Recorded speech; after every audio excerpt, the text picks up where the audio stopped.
하나님 아버지 하나님 감사합니다. 오늘 제가 주님의 십자가 복음을 들고 이 자리에 섰습니다. 주님께서 제게 계시해 주신 그대로 더하거나 빼지 말고 그대로 전할 수 있도록 인도하시고 또한 우리 받는 그리스도인들도 되게 제가 전하는 말씀을 주님께서 하신 말씀으로 그대로 듣고 받을 수 있도록 전하 받는 우리 그리스도인들 모두의 은혜를 내려주시옵소서. 모든 말씀 우리 주 예수 그리스도 이름으로 기도드립니다. 아멘. 자, 오늘 제목은 제278강 구원 1편 십자가 복음이 왜 이리 어렵나요? 라는 제목으로 하겠습니다. 오늘의 본문 말씀입니다. 고린도전서 14장 19절입니다. 다 일어서 주시기 바랍니다. 본문 말씀 읽을 때 다 일어서 주세요. 고린도전서 14장 19절. 오히려 교회 안에서 또 다른 자들을 지시하기 위해 방언 안에서 수많은 말씀들을 이야기하는 것보다 내 생각으로 5 말씀들을 이야기하는 것을 나는 원하노라. 계속해서 주기도문을 같이 낭독하도록 하겠습니다. 하늘들 안에 계신 우리 아버지여, 당신의 이름이 거룩히 되게 하시며 당신의 왕국이 오게 하시고 당신의 원하심이 하늘들 안에서처럼 땅 위에서도 이루어지게 하시며 그 표로 적절한 저희의 양식을 오늘 저희에게 주시고 또한 저희 자신들이 저희의 채무자들을 면제해 준 것 같이 저희의 채무를 면제해 주시며 저희를 시험 안으로 끌어들이지 마시고 오히려 그 악한 자로부터 구출하셔서 자, 다 앉아주시기 바랍니다.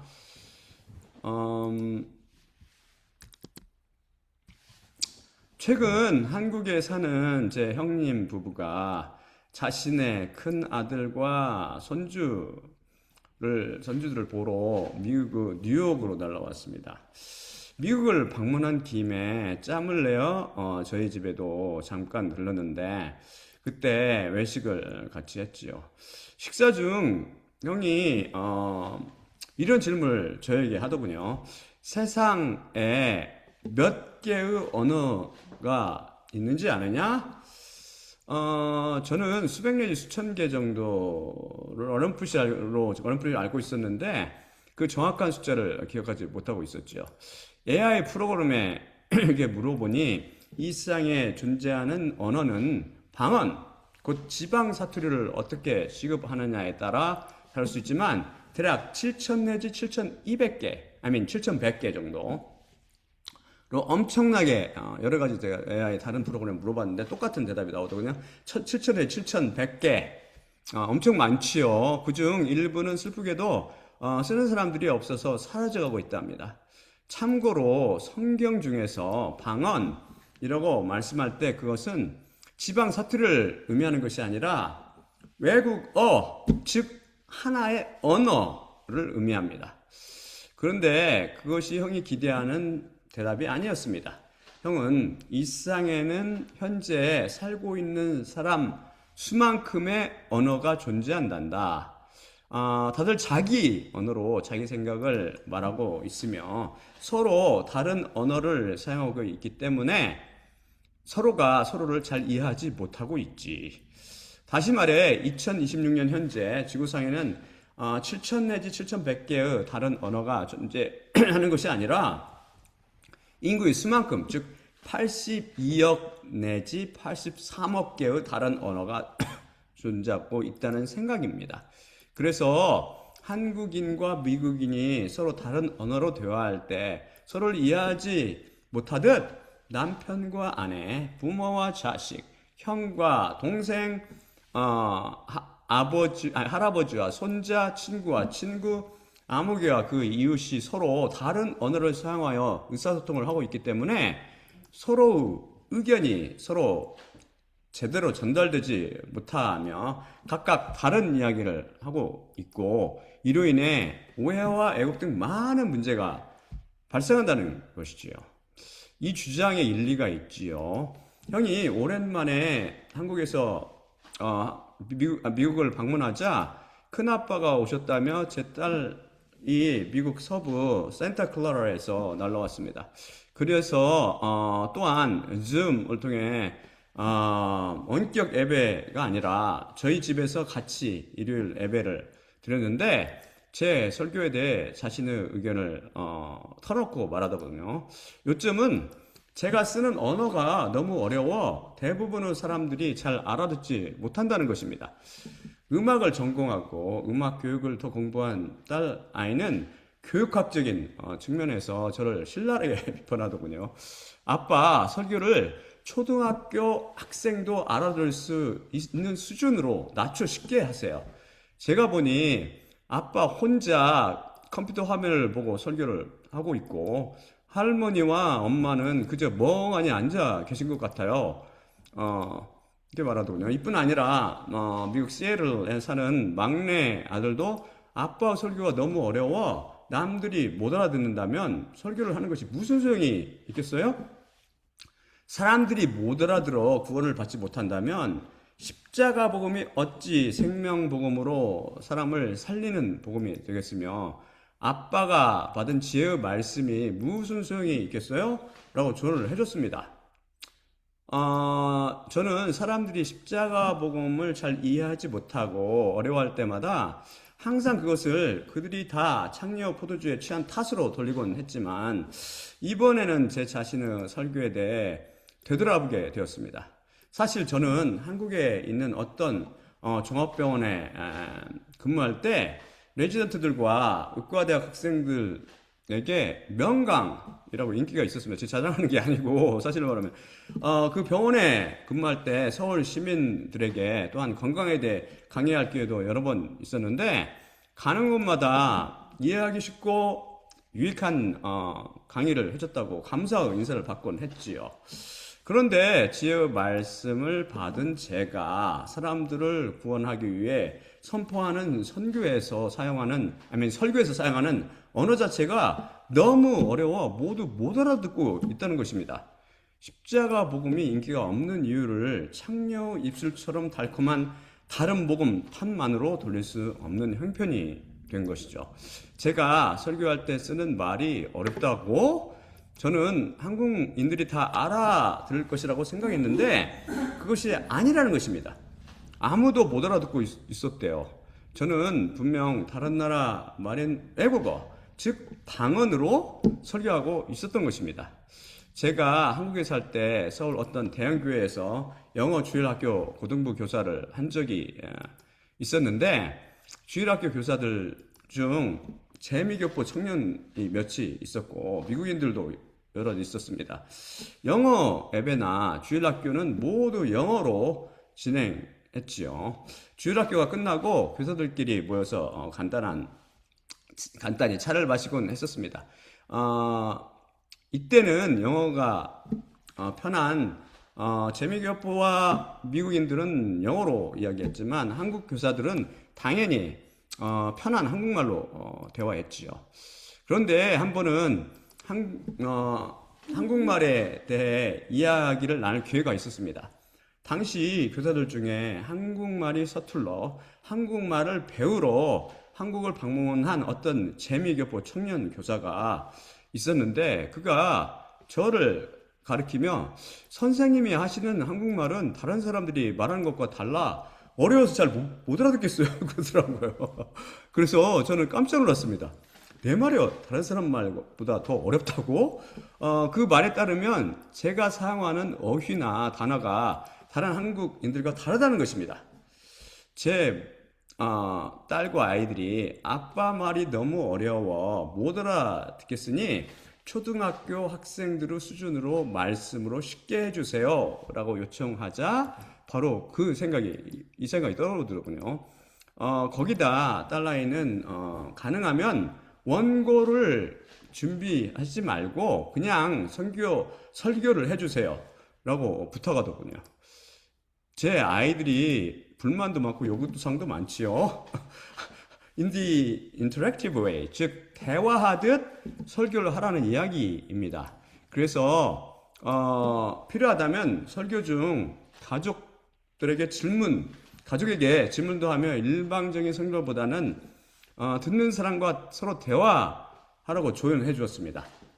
제 아내는 이에 대해 내게는 절대 질문하지 마세요 라고 강하게 거절하긴 했지만요. 그래서 때로 제가 제 딸 아이에게 질문하며 설교를 진행할 수도 있습니다. 장모님과 사위 및 아이들 등 다른 가족 멤버들은 준비되지 않은 것 같으니까 질문하지 않도록 하겠습니다. 사실 제가 레지던트나 의과대 학생들에게 의과대 학생들 서울 시민들에게 강의할 때는 슬라이드는 만들었지만 대부분 원고 없이 그냥 대화하듯 강의했었지요. 제가 제 유튜브 채널에 첫 번째로 올린 CTS 기독교 방송에서 찍은 그 비디오 오류 없는 절대 진리 성경 이 대표적인 제 강의 스타일을 보여줍니다. 한번 다시 시청하면 앞으로 변화를 기대해 보세요. 제 설교가 어렵다는 반응을 받은 것은 이번이 처음이 아닙니다. 사실 미국에 의사생활을 하고 있는 저에게 다양한 직종 환자들이 있습니다. 그런데 환자들 중에 신학교 교수도 있고 목사 및 신부도 있습니다. 목사분들 중에는 백인은 물론 한국인도 있고 아프리카 사람도 있습니다. 다양한 인종과 다양한 직업을 가진 다양한 사람들이 제 환자입니다. 제가 피지컬이라 불리는 정기검진 때 반드시 직업을 물어보거든요. 그래서 저는 텍스트북 그대로 하거든요. 그래서 그대로 다 물어봐요. 그래서 저는 미국 사람들, 의사들 중에서 물어보지 않는 사람도 많더라고요. 보니까 노트를 보면. 저는 다 물어봐요. 교과서적으로. 그래서 저는 각종 다른 직종을 가진 사람들의 전문 지식에 대해서는 물론 각국의 문화에 대해 들을 기회가 많이 있지요.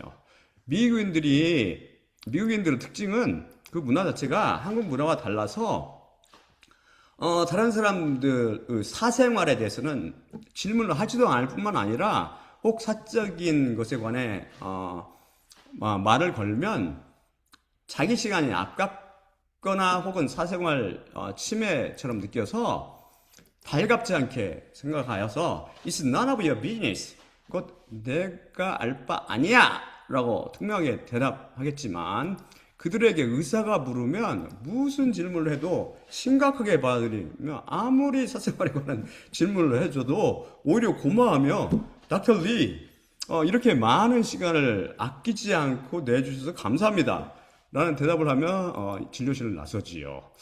그런데 이런 환자들 중에 한 분이 한국 목사분인데 제 부탁으로 제 설교를 꾸준히 듣고 닥터 리 이제 제가 피드백 구하기 위해서 닥터 리 이런 식으로 설교하면 사람들이 못 알아들 텐데요. 인기가 없을 것입니다. 예시를 좀 많이 들어주세요 라고 조언하더군요. 그리고 또 제 친구 중 하나와 우리 자녀들이 아빠 설교가 너무 길어요. 30분 정도로 줄여주세요 라고 말해 주었습니다.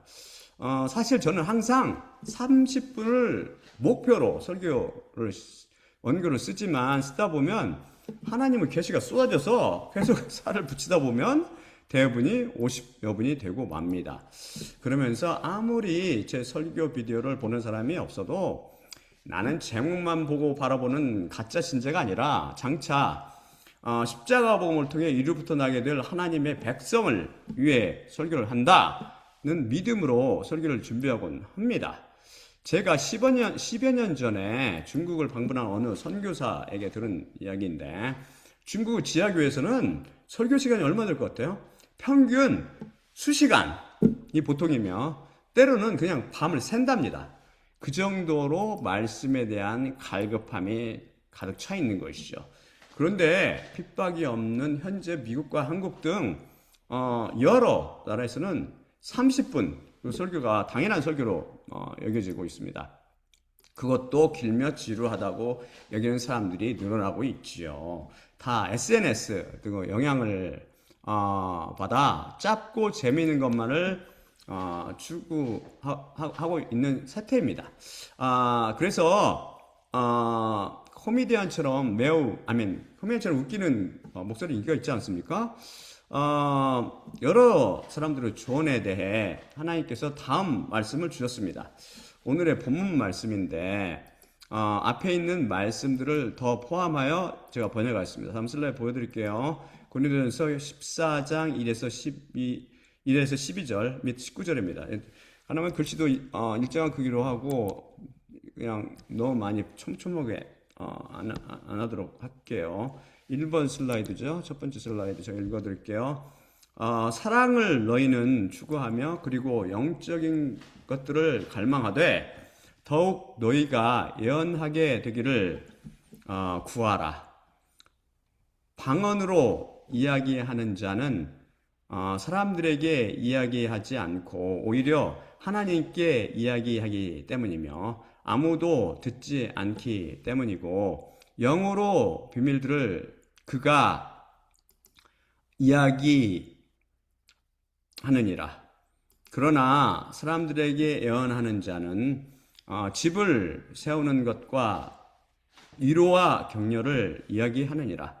방언으로 이야기하는 자는 그 자신을 위해 집을 세우나 예언하는 자는 교회를 세우느니라. 너희 전부가 방언들로 이야기하기를 내가 원하니 너희가 예언하게 되기를 더욱 원하니 예언하는 자가 방언들로 이야기하는 자보다 크니 교회가 집세움을 얻기 위해 그가 동역하지 않는다면 말이다. 그러나 지금 형제들아 만일 두 번째 슬라이드 보여드릴게요. 방언으로 이야기하며 너희를 향해 내가 왔다면 그래서 혹 계시안, 혹 지시간, 혹 예언안, 혹 가르침 안에서 너희에게 내가 이야기하지 않을 것이라면 너희를 어떻게 내가 유익하게 할 것이냐. 무생물들조차 소리를 주고 있으니 플룻이든 하프이든 소리들 중에 구별을 그것이 주지 않는다면 플룻이 연주하는지 혹 하프가 연주하는지 어떻게 그것이 알려지리요. 또한 만일 사람이 나팔이 불명확한 소리를 준다면 누가 전쟁을 위해 스스로를 준비하겠느냐. 이렇게 또한 너희 자신들이 방언을 통하고 뚜렷한 말씀을 주지 않는다면 이야기하는 것이 어찌 알려지리요. 허공 안으로 너희가 이야기하고 있을 것이기 때문이라. 세 번째 마지막 슬라이드 보여드릴게요. 세상 안에 매우 많은 소리들의 종류들이 있겠지만 아무것도 소리를 내지 못하는 것이 없느니라. 그러므로 만일 소리의 의미를 내가 모른다면 이야기하는 자에게 내가 미개인이 될 것이요 그 이야기하는 자는 내 안에서 미개인이 될 것이라. 이렇듯 또한 너희 자신들은 영들의 열심당원들이니 교회의 집세움을 향해 풍부하게 되도록 너희가 구하라. 중약, 오히려 교회 안에서 또 다른 자들을 지시하기 위해 방언 안에서 수많은 말씀들을 이야기하는 것보다 내 생각으로 5 말씀들을 이야기하는 것을 나는 원하노라. 이해가 됩니까?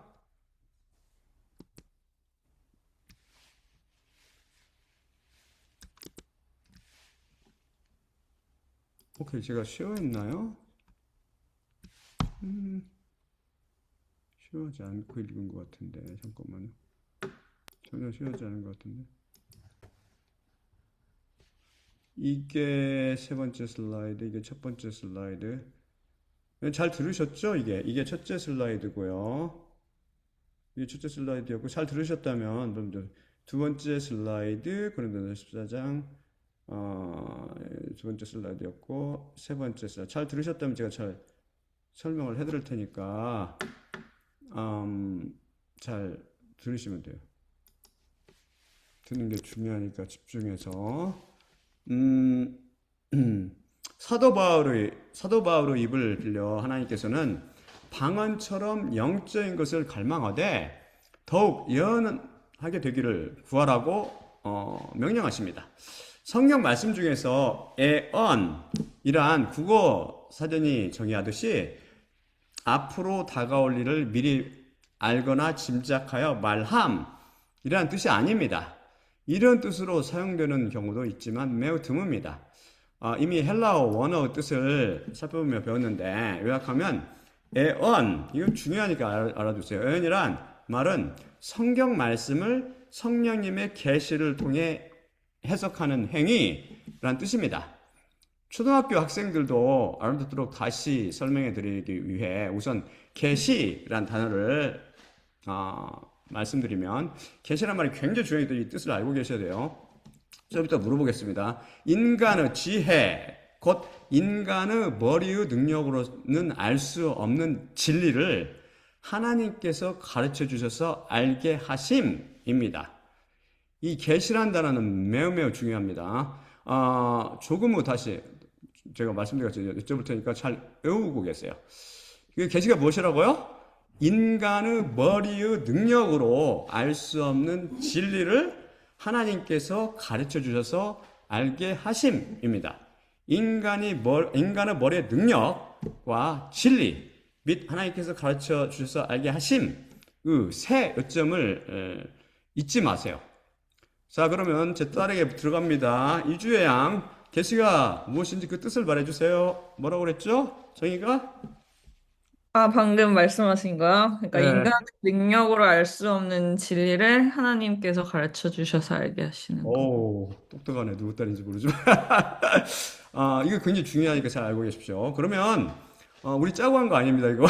앞으로 이제 틀리기도 하고 그럴 거야, 아마.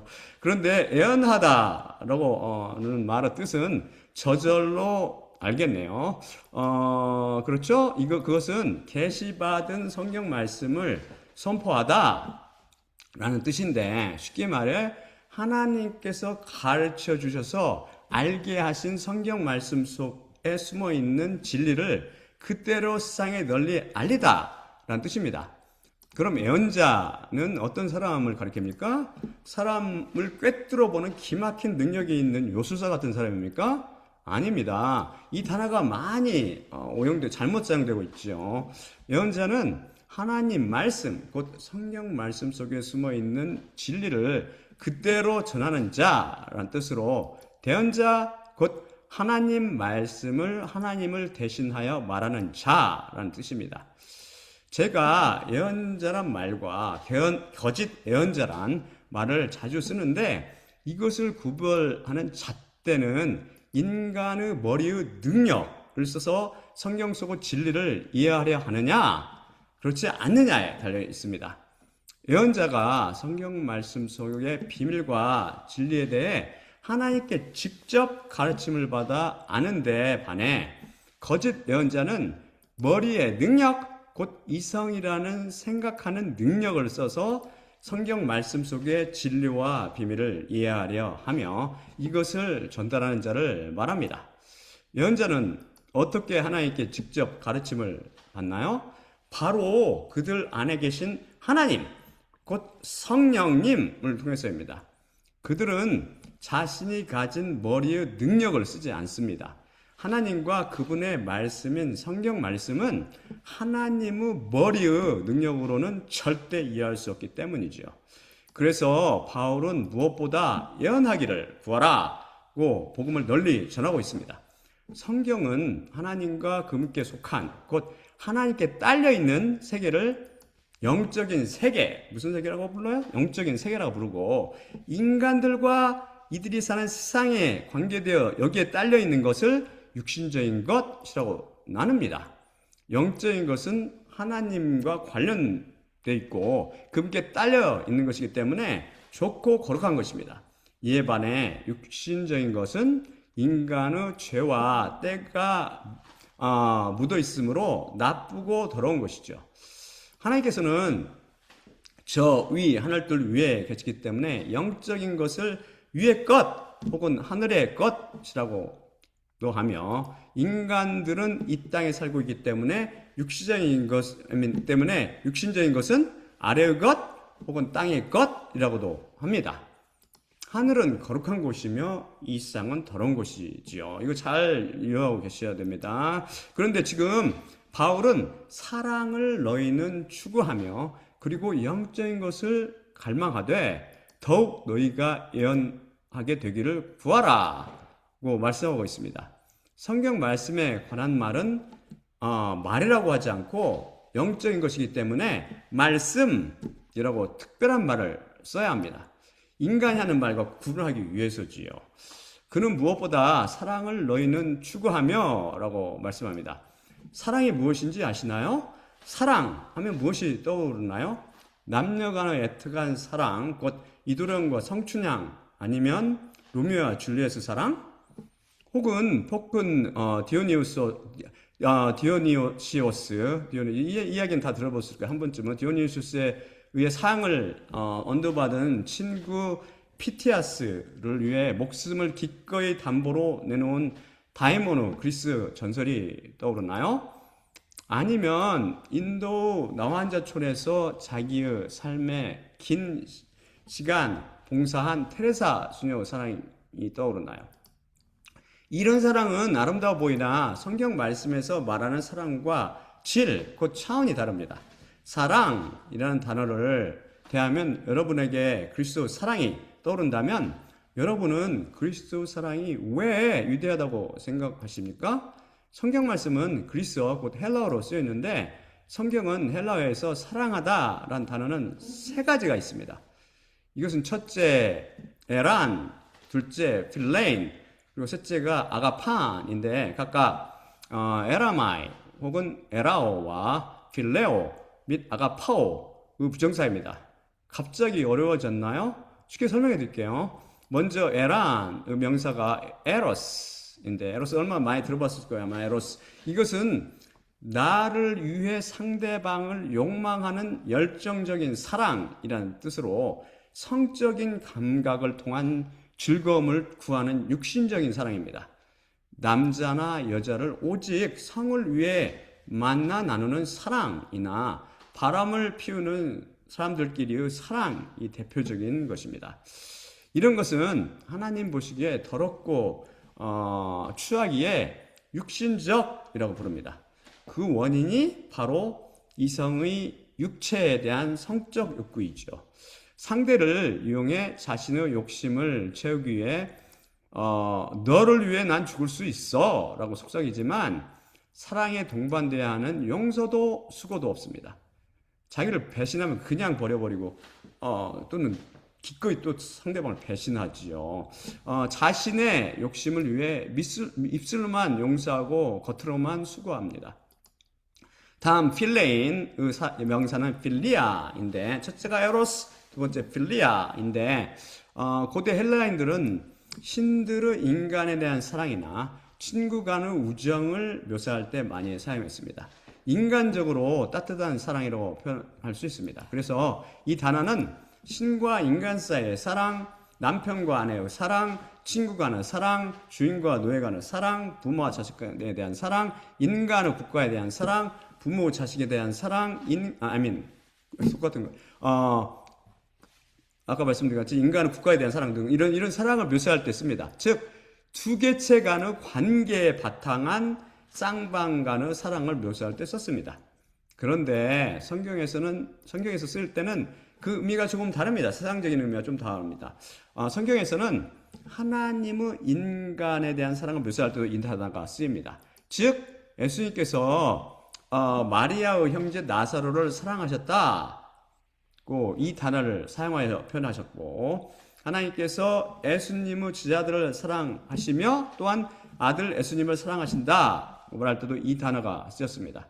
키스하다라는 의미로도 몇 번 쓰였고, 세상의 자기 것들을 사랑한다고 표현하실 때 예수님께서 이 단어를 쓰셨습니다.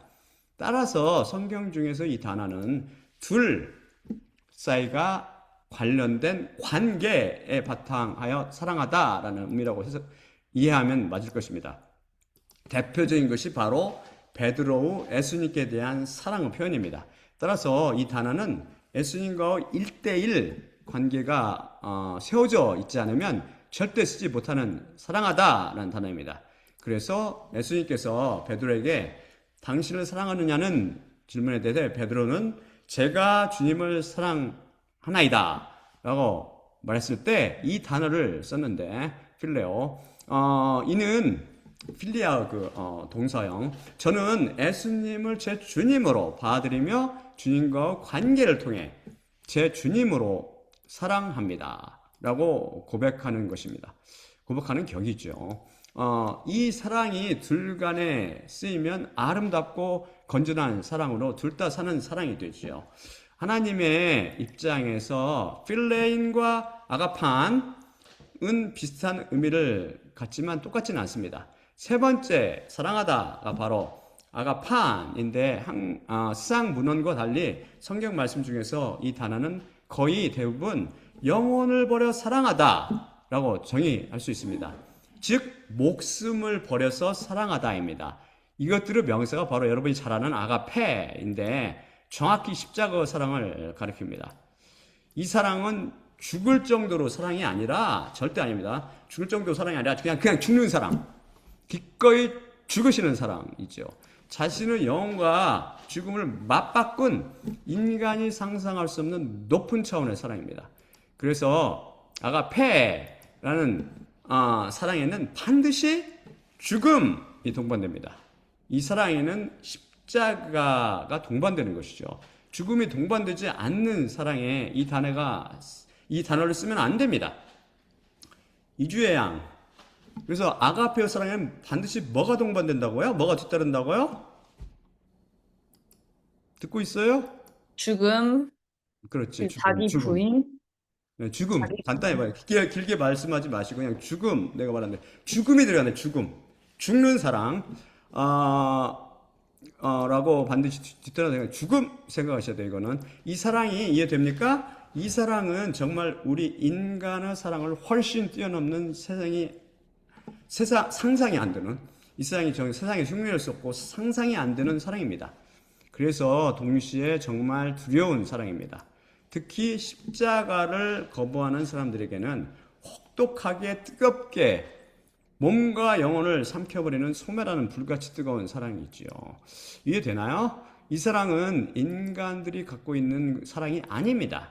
전혀 다른 차원의 사랑이 있지요. 사랑에는 아까 말씀드렸지 에로스, 필리아 및 아가페 그 사랑이 있다는 것을 알아두세요. 여러분이 세상에서 듣고 있는 사랑은 대부분이 에로스 그 사랑이며 때로 필리아 그 사랑이 있을 것입니다. 세상에는 아가페 그 사랑이 존재하지 않습니다. 그래서 바울은 사랑을 너희는 추구하라고 명령하고 있는 것입니다. 자기가 이미 갖고 있는 것을 추구하는 사람이 있나요? 예를 들어 엄마가 아들에게 너는 1등을 추구하며 공부해라 라고 말했다면 이 학생은 이미 1등의 자리에 올라가 있나요? 아니면 아닌가요? 1등이 아직 안 됐나요?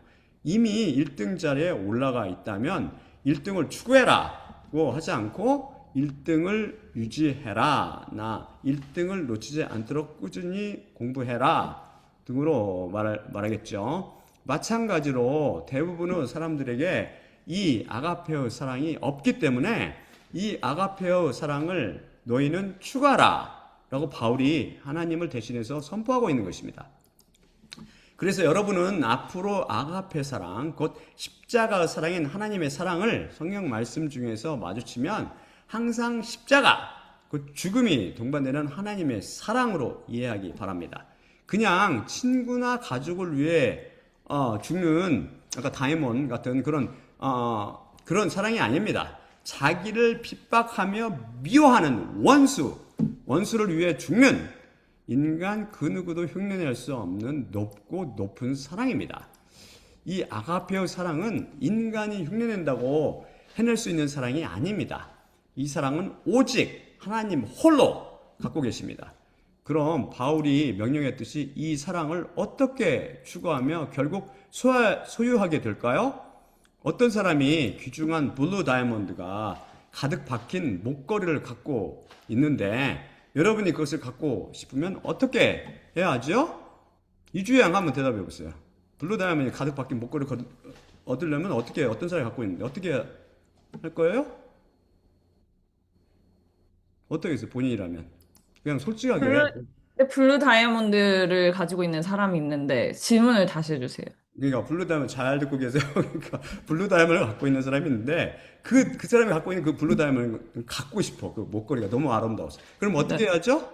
그거에 대한 값을 지불하거나 아니면 선물로 받거나 아니면 그거랑 같은 걸 자기가 사야죠.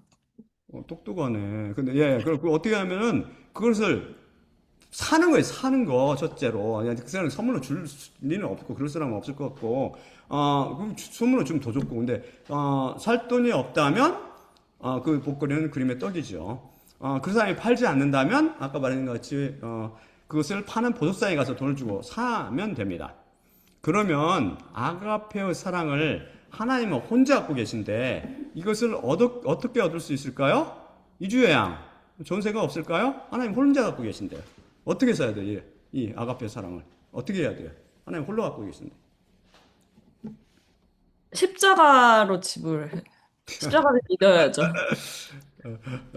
내 딸 하나님이 닮았는데 주셔야죠. 그러니까 가장 좋은 방법은 하나님을 갖는 것입니다. 곧 그분을 소유하는 것입니다. 어떻게 인간이 하나님을 갈 수 있냐고요? 감사하게도 하나님께서는 자신을 인간들이 갈 수 있게 구하는 자들에게 기꺼이 나눠주셨습니다. 이것이 바로 인간들 속으로 들어오신 하나님, 그 성령님입니다. 성령님을 갖게 되는 것을 성경 말씀은 구원이라고 부릅니다. 이것은 십자가 복음을 통해 이미 배웠지만, 그래서 우리 딸매에게 그런 식으로 대답하고 있잖아요, 지금. 근데 다들 못 알아듣고 있으니 보다 쉽도록 차차 배워보도록 하지요. 그리고 바울은 영적인 것들을 갈망하라고 명령합니다. 성경에서 무엇을 영적인 것이라고 부른다고 했나요? 이주혜 양 한번 대답해 보세요. 뭐가 영적인 거라고요? 성경에서 영적인 것들을 뭐를 말하냐고요? 음, 제너럴하게요? 아까 내가 설명했잖아. 성경에서 영적인 것들? 아, 뭐 예언의 은사 이런 성령이 그것 그거 일부인데 쉽게 말해서 어떤 영적인 거요? 어떤 걸 영적인 거라고 내가 정의를 해줬잖아 아까, 그렇지? 어떤 거 영적인 거예요? 어떤 게 영적인 거죠? 예언은 그중 하나고, 근데 더 중요한 정의는 성경의 열매 말씀하시는 거예요. 아니, no way. 그래서 그것은 하나님과 그분께 속한 곧 하나님께 딸린 것이라고 그랬죠. 하나님께 딸린 것은 모두 영적인 것이라고 부릅니다. 하나님께서 성령님을 통해 인간에게 주신 영적인 선물을 성령님은 은사라고 부르는데, 은사들도 영적인 것, 모든 게 다 영적인 하나님께 오는 것은 이 중 대표적인 것이 바로 방언을 말하는 것입니다. 성령님은 그런데 이미 저는 지금 세상에 있는 거의 대부분의 방언은 영적인 것, 곧 하나님께 딸린 것, 하나님께로부터 온 것이 아니라 이 세상에 속한 육신적인 것이며 가짜라고 제 66강에서 살펴봤습니다. 그 이유도 제가 설명해 드렸죠. 그 설교를 다시 들어보면 거짓에 속지 말도록 하세요. 성령님의 은사 중 하나가 바로 이 여러 종류 방언들로서 이 은사를 받으면 한 방언만이 아니고 여러 방언을 말할 수 있다고 배웠습니다. 성경에서 예언이란 지방 사투리가 아니라 하나의 언어를 뜻합니다. 여러분 중에 랄랄랄라가 아니라 외국어를 말하듯 또박또박 문장으로 2개 이상의 방언을 말하는 사람을 봤나요? 그렇지 않다면 성경 말씀이 증언하고 있는 은사를 받은 것이 아닙니다. 누군가가 랄랄랄랄라가 아니라 영어나 스페인어 혹은 한국어나 중국어로 말하듯 분명한 언어를 말하고 있다면, 특히 그 사람이 자기 나라의 말 외에 다른 나라 말을 배운 적이 없다면 이 사람에게는 분명 이 세상에 속한, 즉 육신적인 일이 아니라 하나님께 딸린 곧 영적인 세계의 일이 일어났다는 것을 알 수 있을 것입니다. 육신에 속한 이 세상에서는 그런 일이 절대 일어나지 않기 때문이죠. 하루아침에 갑자기 2개의 외국어를 유창하게 말하는 사람을 만나본 적이 있습니까? 그런 의미로 방언은 영적인 것, 곧 하나님께 딸린 세계를 나타내 주며, 그래서 믿지 않는 자들이 이것을 통해 보이지 않는 하나님의 세계를 맛볼 수 있습니다. 그런 목적으로 방언을 하나님께서 일부 그리스도인들에게 선물로 주신 것이죠. 믿지 않는 자들에게 하나님께서 분명히 살아계신단다 라고 보여주시는 표시로 나눠주신 성령님의 선물입니다. 그런데 고린도전서 14장 말씀을 통해 제가 쉐어하는 걸 잊어먹고 여러분 잘 들으셨겠지만 바울은 방언으로 말하는 것은 영적인 것이지만 그것은 교회를 세우는 것, 곧 다른 성도들에게 이롭거나 도움이 되는 것이 아니라고 말씀합니다. 왜 그렇죠? 사람들이 못 알아듣기 때문입니다. 그래서 방언은 외국말과 같아서 누군가가 통역해 주지 않으면 그 뜻을 전혀 알아들을 수 없습니다. 여러분, 외국인을 만나 그 사람이 자기 나라 말로 쌀라 하는 것을 알아듣지 못해서 속이 탄 경험을 하지 않았습니까? 그 사람이 아무리 무엇인가를 말해도 그냥 의미 없는 말에 지나지 않습니다. 쉽게 말해 개가 짖는 소리와 다를 바 없으며 소귀의 경익기 식으로 들리겠죠. 그래서 방언은 영적인 것이지만, 즉 하나님께 딸린 놀랍고 신기한 것이지만 듣고 있는 사람에게 통행해 주지 않으면 전혀 모르는 외국어 듣는 것처럼 아무 도움이 되지 않습니다. 바로 제가 지혜의 말씀을 받아 진리를 알며 성경의 비밀을 알고 그것을 널리 전하고 있지만 그것을 사람들이 전혀 알아듣지 못한다면 그것은 마치 그들에게 방언을 말하는 것과 다를 바 없습니다. 다음 슬라이드 제가 보여드릴게요. 이미 읽었으니까 다시 읽지는 않겠습니다. 잘 보세요. 세 번째 슬라이드 제가 쉬어하지는 않았지만 여러분 들으셨을 거잖아요. 그래서 제가 시간을 아끼기 위해서 이거거든요. 이 슬라이드. 굵은 글씨 부분을 잘 보세요. 세상 안에 매우 많은 소리들의 종류들이 제가 읽지 않기로 했죠. 그러니까 잘 보고 계세요. 그래서 저는 앞으로 제 혼자만의 언어, 곧 방언을 하지 않고 차라리 그리스도인이 알아들을 수 있는 다섯의 말씀을 하기로 했습니다. 고린도전서 14장 19절이 오히려 교회 안에서 또 다른 자들을 지시하기 위해 방언 안에서 수많은 말씀들을 이야기하는 것보다 내 생각으로 다섯 말씀들을 이야기하는 것을 나는 원하노라 로 증언하기 때문이죠. 저에게는 지극히 쉽고 간단 명료한 진리를 그 안에 품고 있는 십자가 복음이 다른 사람들에게는 왜 이리 어렵게 들리는지 생각해 보니 제가 그동안 방언으로 이야기했기 때문임을 깨닫게 되었습니다. 그래서 우선 단어와 문장 표현을 초등학교 수준으로 낮추기로 했습니다. 오늘 말씀 중에 쉽죠? 비교죠? 그래도 어려운 날 진짜 다시 한번 제가 다시 들어볼게요. 수많은 말씀을 방언으로 이야기하는 것보다 남들이 알아듣는 다섯 말씀들을 이야기하는 것이 교회를 세울 것이기 때문입니다. 하나님께서 귀한 성령님의 은사를 주셨는데 이것을 방언으로 바꾸어 다른 그리스도인들을 구원하기보다 더 혼동시키면 안 되지 않겠습니까?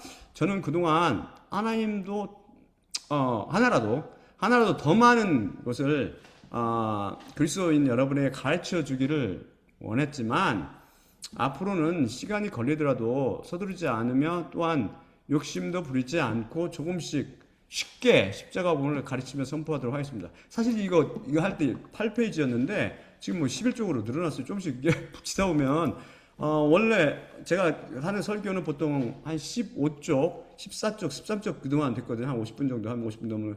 그래서 가능하면 앞으로 10쪽 이내로 하려고 그러는데 이런 식으로 이렇게 조금씩 늘어납니다, 이게.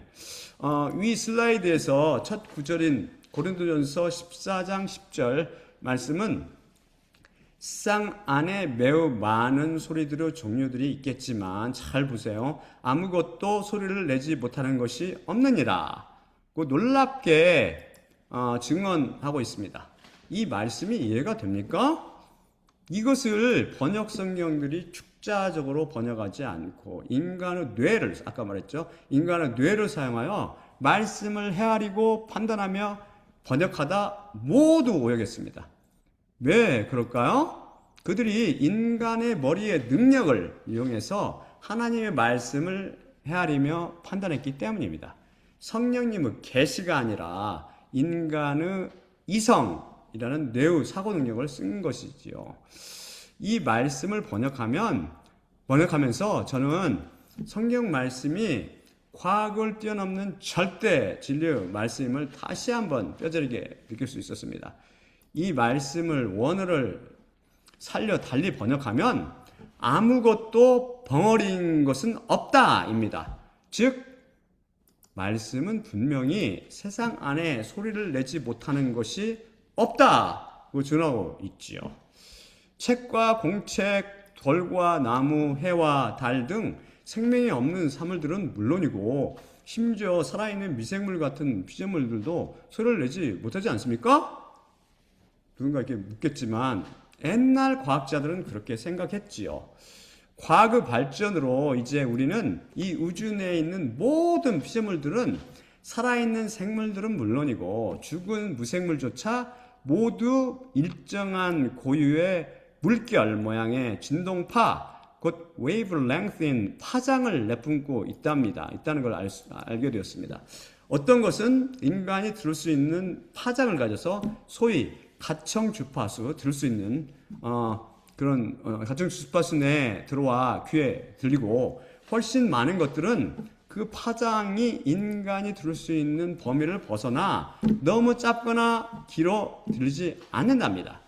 하지만 과학의 도움으로 어떤 파장은 인간이 들을 수 있는 소리로 바꿀 수 있습니다. 장차 과학이 발달하면 이 우주가 내뿜는 소리의 파장을 붙잡아 우리가 줄 수 있도록 바꿀 때가 올 텐데, 제가 믿기로 지금 우주는 분명 하나님을 찬양하는 놀랍고 아름다우며 신비한 소리로 가득 차 있을 것입니다. 제가 이렇게 확신한 이유는 성경 말씀이 놀랍게도 이에 대해 증언하고 있기 때문입니다. 다음 슬라이드 보여드릴게요. 시편 148편 1에서 5절입니다.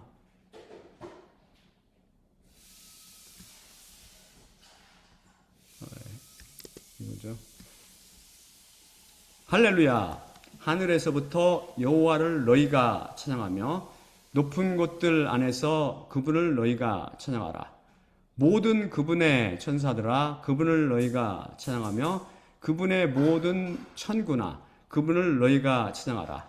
해와 달아, 너희가 그분을 찬양하며 모든 빛의 별들아, 그분을 너희가 찬양하라. 그 하늘들의 하늘들과 그 하늘들 위에 있는 그 물들아, 그분을 너희가 찬양하라. 그들이 여호와의 이름을 찬양해야 할지니 그분께서 명령하셨고 그들이 창조되었기 때문이라. 아멘.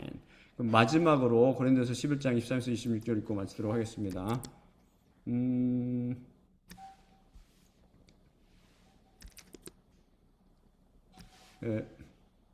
내 자신이 확실히 주님께로부터 받았고 그것을 또한 너희에게 내가 넘겨주었으니 주 예수님께서 넘겨주시던 밤에 떡을 취하셨고 감사드리신 후 쪼개셨으며 말씀하셨을 때 이것은 너희를 위한 내 몸이니 나를 기억하기 위해 이것을 너희는 행하라.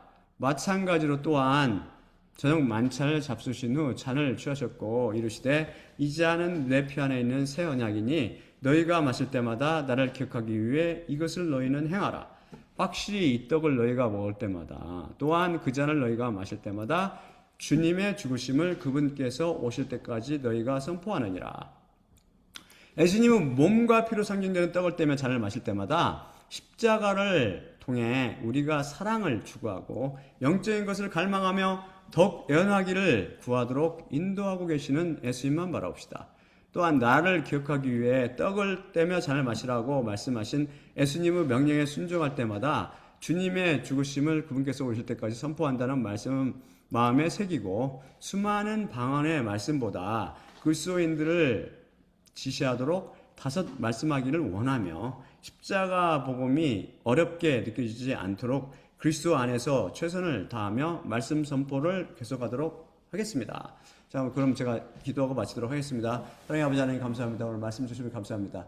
주님께서 말씀하신 것처럼 우리는 방언하기보다는, 방언은 외국어처럼 다른 사람들이 알아들 수 없고 교회를 세움이 되지 못하니 방언이 아니라 다른 사람이 알아들 수 있는 말 통해서 차라리 집을 세우고 교회를 세우도록 하겠습니다. 주님, 제게 그런 지혜를 주시사 쉽게 주님의 십자가 복음을 전할 수 있도록 저에게 지혜와 그런 능력을 주시옵소서.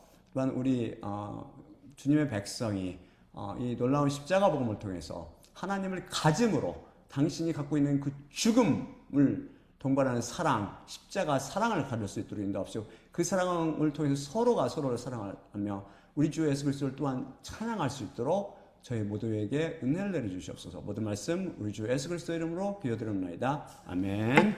자, 그러면 제가 끝내도록 할게요. 잠깐만요.